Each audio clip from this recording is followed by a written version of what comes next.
দেখুন, আরজি করের ঘটনা, ধর্ষণ এবং খুন, ন্যায় বিচার আমরা সবাই চাই।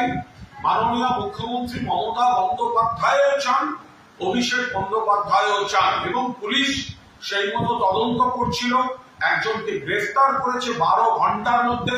মুখ্যমন্ত্রী ফাস্ট ট্র্যাক কোর্টের কথা বলেছেন, ফাঁসির কথা বলেছেন, এখন ওটা সিবিআই এর হাতে চলে গেছে।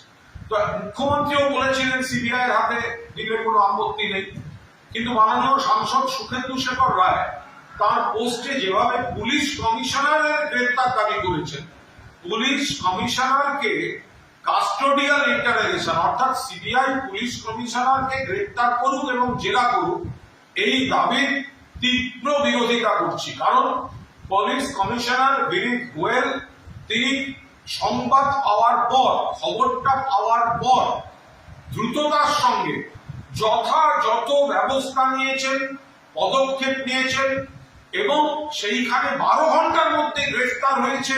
তারপরেও জেরা চলছিল, আর 3-4 দিন সময় চেয়েছিলেন মুখ্যমন্ত্রী, আরো হয়তো বড় ব্রেক থ্রু করে ফেলার জায়গায় ছিল, এখন সিবিআই হাতে চলে গেছে।